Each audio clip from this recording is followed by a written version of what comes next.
અને આ દીકરા જગતમાં હાહાકાર મચાવશે, તેને મારવા માટે સ્વયં ભગવાને આવવું પડશે.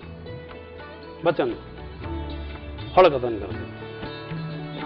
સમય જતા દીદીની કુખેથી 2 પુત્રો થાય છે, હિરણ્યાક્ષ અને હિરણ્યકશિપુ. અને દોસ્તો, તમે કદાચ કથા સાંભળી હશે કે તેનો વધ કરવા ભગવાને નરસિંહ અવતાર લેવો પડ્યો અને હિરણ્યકશિપુનો વધ કર્યો. અહીં કહેવાનો કથાનો આશય એ છે કે ઈચ્છાઓનું શુદ્ધિકરણ ખૂબ જ જરૂરી છે. પેલા પતિ પત્ની એકબીજાની ઈચ્છાઓ સંતોષી લેવાની, પૂર્ણ ભોગવી લેવાની, ત્યારબાદ જ ઉત્તમ સંતાન પ્રાપ્તિનો વિચાર કરવાનો.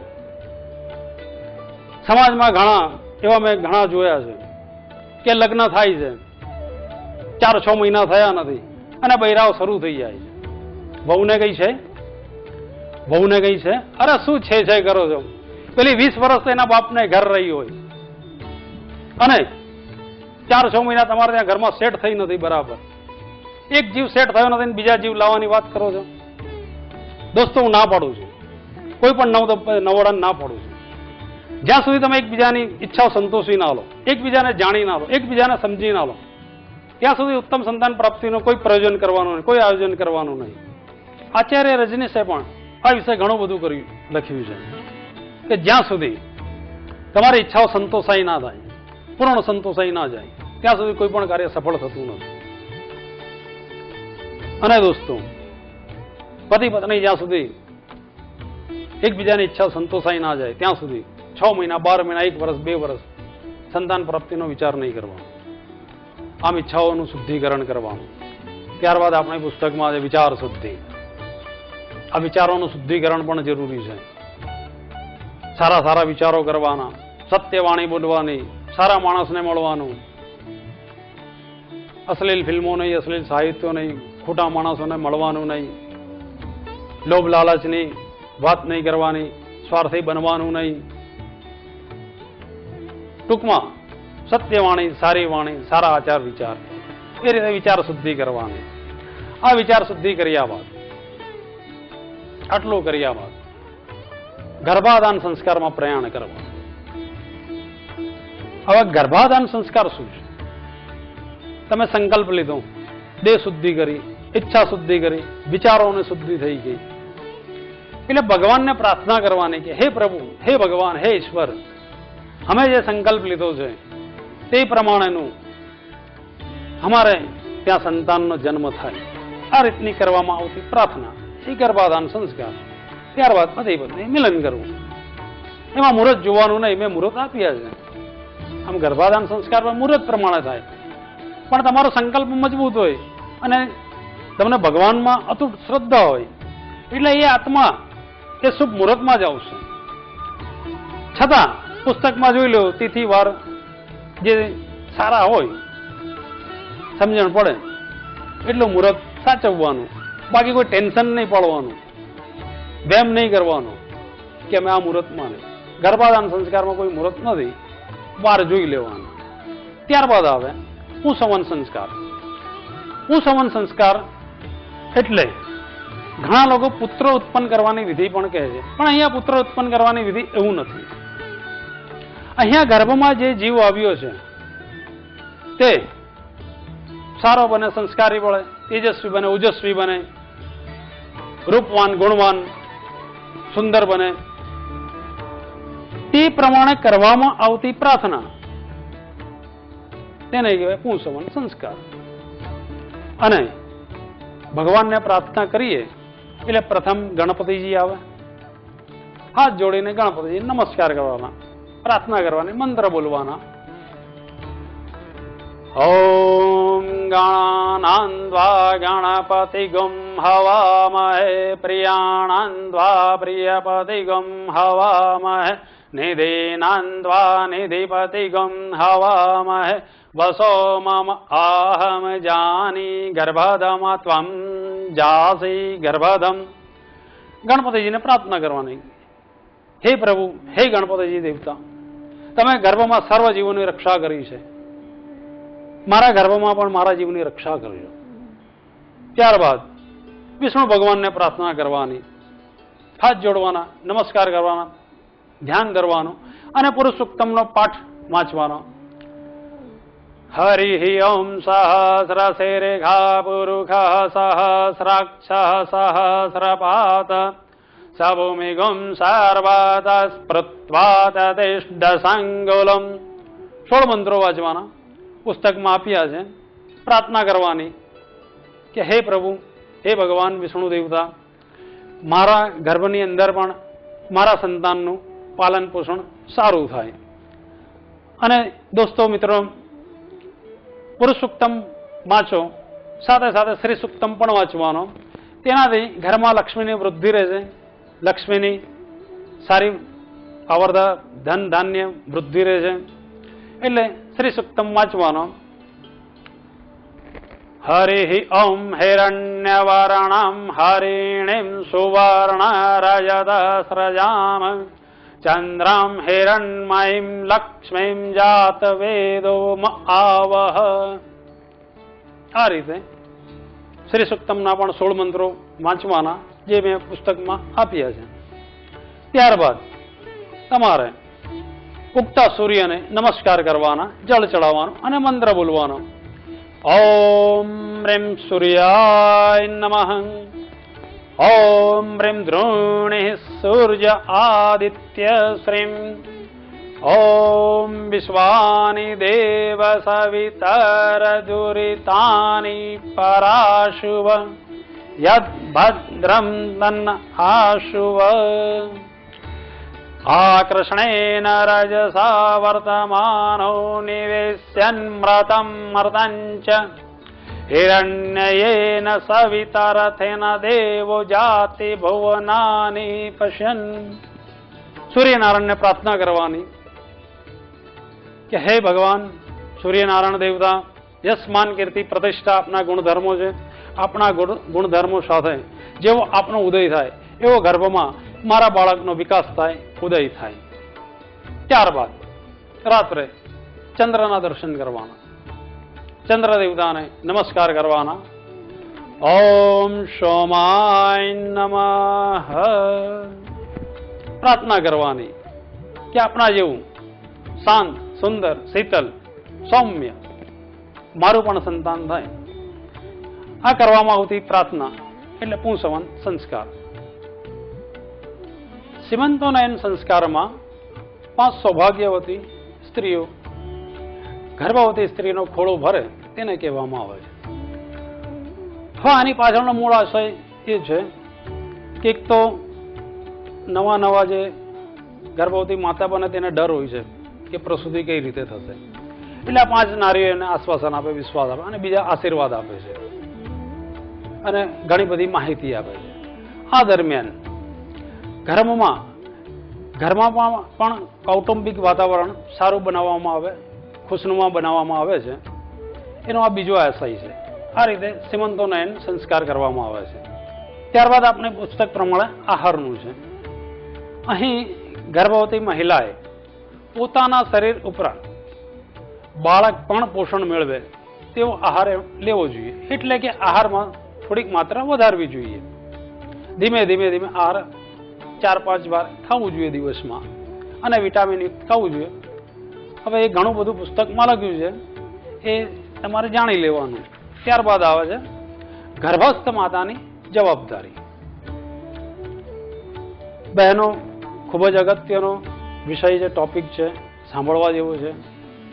બહેનોને ખ્યાલ નહીં હોય કે ગર્ભમાં બાળક તેના જીવનના 80% જ્ઞાન માતાની કુક્ષીમાં મેળવે છે. આ કોઈ બહેનોને ખ્યાલ નહીં. એટલે ગર્ભવતી માતા ધારે તેવું બાળક બનાવી શકે, ધારે તેવું સંતાન બનાવી શકે. માતાની કુક્ષી એ બાળકની પાઠશાળા છે. માતા જ તેની પ્રથમ ગુરુ છે. તેના જીવનના જો 80% જ્ઞાન આપી શકતી હોય માતા, તો માતા જે નક્કી કરે કે મારે ડોક્ટર બનાવ, એન્જિનિયર બનાવ, ઉદ્યોગપતિ બનાવ, તે તમામ માહિતી જો બાળકને આપવામાં આવે, જે બનાવવું એ વિષય, તો એ બાળક ગ્રહણ કરી લેશે અને તેના જન્મ બાદ તો એને 20% એડિશનલ કરવાનું રહેશે. તે તેના રસ્તો આપમેળે મેળવી લેશે. ત્યારબાદ આપણો ટોપિક છે લક્ષ્યનો. લક્ષ્ય હંમેશા ઊંચો રાખો. ઘણી મહિલાઓ, ઘણા પતિ પત્નીઓ, ઘણા દંપતીઓ એવું વિચાર કરે છે કે ભાઈ અમારે તો નાનો ધંધો છે, કરિયાણાની નાની દુકાન છે, એટલે અમારે સંતાન આવશે પણ આ કરિયાણાની દુકાન ચલાવશે. એવું નહીં. લક્ષ્ય ઊંચો રાખો. ભલે તમારો નાનો કરિયાણાનો ધંધો હોય, પણ તમે એવું વિચારો કે મારું સંતાન આવશે, એક બિગ બજાર ખુલશે અને તેનો માલિક થશે, તેવું વિચારો. લક્ષ્ય ઊંચું રાખો. તમે ભલે કડિયા કામ કરતા હો, કડિયા મજૂરી કરતા હો, કોઈ પણ મજૂરી કરતા હો, તો તમે એવું વિચારો કે મારું સંતાન આવશે, તે મોટો એન્જિનિયર બનશે અને એના હાથ નીચે 1000 મજૂરો કામ કરશે.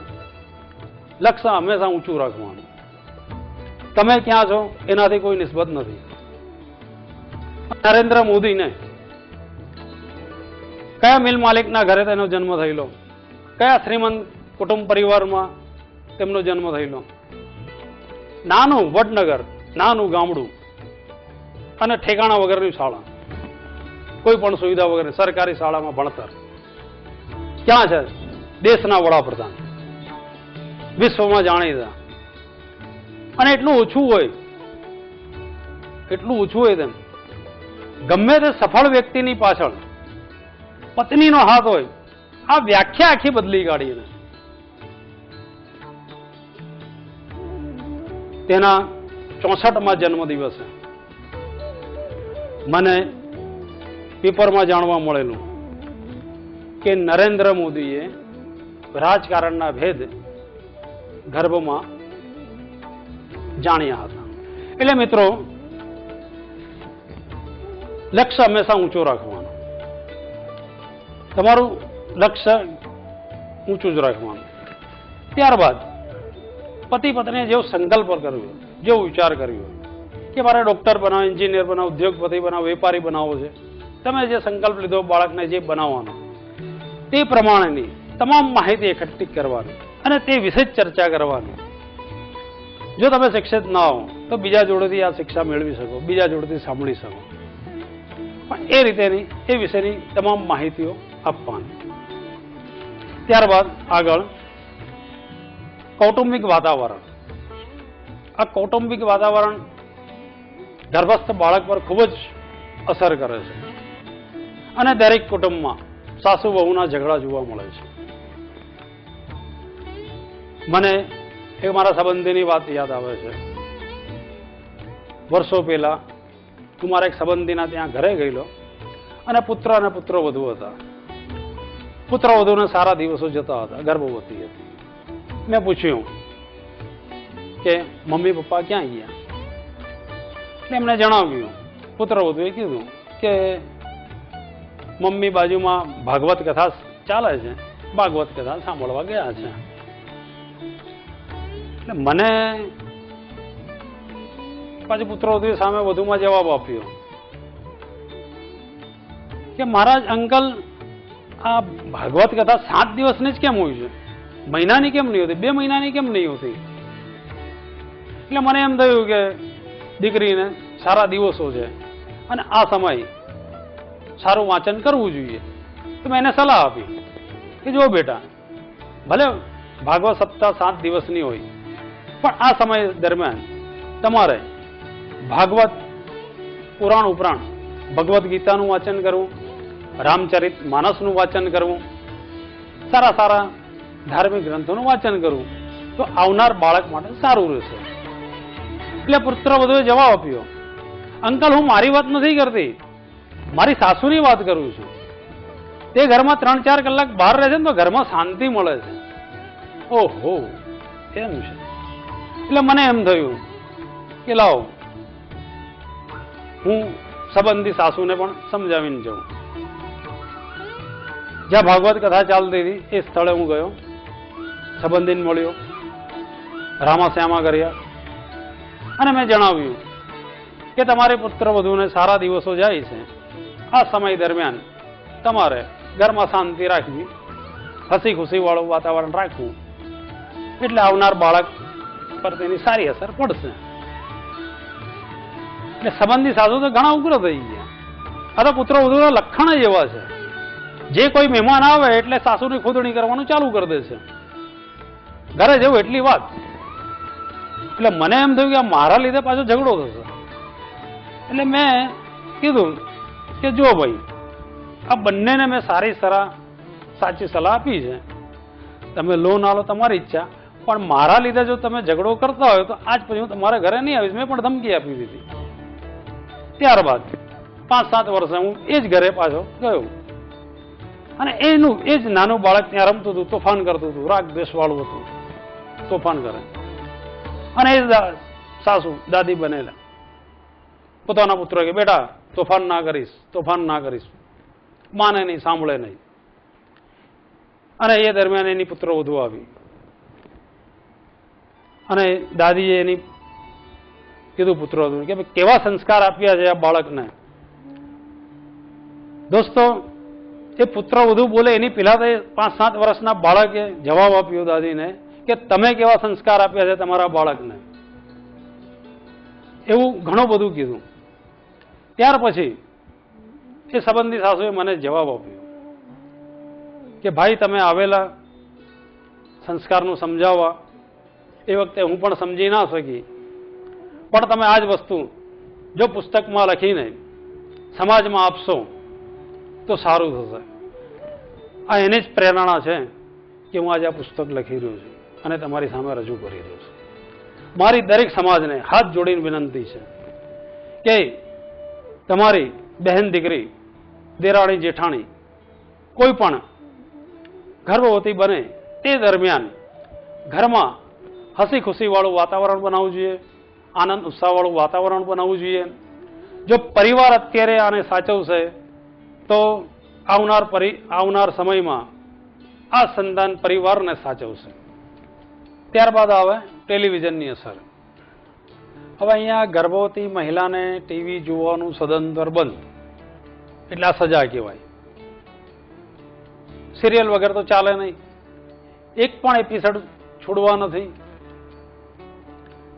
હવે અહીંયા ગર્ભવતી મહિલા જો એક પણ એપિસોડ છોડવા તૈયાર નથી તો તમારે એ પ્રકારનો બાળકને સંદેશ આપવાનો, સૂચના આપવાની, ખરાબ પાત્ર આવે ત્યારે કે બેટા તારે આ ગ્રહણ કરવાનું નથી અને સારું પાત્ર આવે તે તમારે જોવાનું. સિરિયલમાં હોઈશું, એક નેગેટિવ એક પોઝિટિવ બે પાત્ર ભેગા થાય, બંનેનો ટકરાવ થાય અને સિરિયલની ઉત્પત્તિ થાય. એટલે જો તમારે સિરિયલ જોવી જોઈએ તો સારા વિચારો જ ગ્રહણ કરવાના. ખરાબ વિચાર આવે એટલે તરત બાળકને આજ્ઞા કે બેટા તારે આ ગ્રહણ નહીં કરવાનું, આ પાત્ર ખોટું છે, આ ફક્ત એક મનોરંજન છે. અને સિરિયલ ના જુઓ તો સૌથી સારું, અને જુઓ તો સિરિયલની ઉપરાંત ધાર્મિક ગ્રંથ, ધાર્મિક ચેનલ પણ જુઓ, ભાગવત કથા સાંભળો, રામાયણ જુઓ. એ બધી સિરિયલોની સાથે સાથે ધાર્મિક ગ્રંથો પણ જોવાના. ત્યારબાદ આવે હોરર ફિલ્મ, હોરર ચિત્ર. ગર્ભવતી મહિલાએ હોરર ફિલ્મો તો જોવાના જ નહીં, વિચારે કરવાનો નહીં. હવે અહીં પણ હું એક મહાભારતની કથા કહીશ, તેનાથી આ આખું દ્રશ્ય તમને ક્લિયર થશે. મહાભારતની કથામાં રાજમાતા સત્યવતીને 2 પુત્ર વધુ હોય છે અને તેમને ઉત્તમ સંતાન થાય, રાજ કરી શકે તે માટે વ્યાસ ઋષિને બોલાવવામાં આવે છે. રાજમાતા વ્યાસ ઋષિને પ્રાર્થના કરે છે કે હે ઋષિ, તમે યોગ મંત્ર દ્વારા મારી પુત્ર વધુને સારા સંતાન થાય, રાજપાટ કરી શકે તેવા સંતાન થાય, તેવા આશીર્વાદ આપો. વ્યાસ ઋષિ જણાવે છે કે માતા અત્યારે સમય બરાબર નથી. રાજમાતા જીદ કરે છે, ના કે તમે આવ્યા છો તો હવે આશીર્વાદ આપીને જ જાઓ. રાજમાતા પોતાની મોટી પુત્ર વધુ અંબિકાને આશીર્વાદ લેવા વ્યાસ ઋષિને મોકલે છે. વ્યાસ ઋષિના યોગ મંત્ર ચાલુ હોય છે અને અંબિકા વ્યાસ ઋષિને જોઈને એકદમ ગભરાઈ જાય છે. એને કોઈ દિવસ આવા ઋષિમુનિ જોયા નહીં હોતા. લાંબા લાંબા વાળ, લબડી ગયેલી ચામડી, ગભરાઈ જાય છે. રાજમહેલમાં મોટી થયેલી, એટલે આંખો બંધ કરી દે છે. વ્યાસ ઋષિ રાજમાતાને જણાવે છે કે માતા, તમારી પુત્ર વધુ આવી અને મારા યોગ મંત્રો ચાલુ હતા, પણ તેને આંખો બંધ કરી લીધી, એટલે તેને જે સંતાન થશે તે અંધ થશે. રાજમાતા જણાવે છે કે ભાઈ, અંધ વ્યક્તિ તો રાજ ના કરી શકે. હું બીજી પુત્ર વધુ અંબાલિકાને મોકલું છું, તેને સારા આશીર્વાદ આપો, રાજા થાય તેવા, સંતાનો થાય તેવા આશીર્વાદ આપો. ત્યારબાદ વ્યાસ ઋષિના આશ્રમમાં અંબાલિકા જાય છે રૂમમાં. અંબાલિકા પોતાની આંખો તો બંધ નથી કરતી, પણ તે ગભરાઈ જાય છે. તેનું શરીર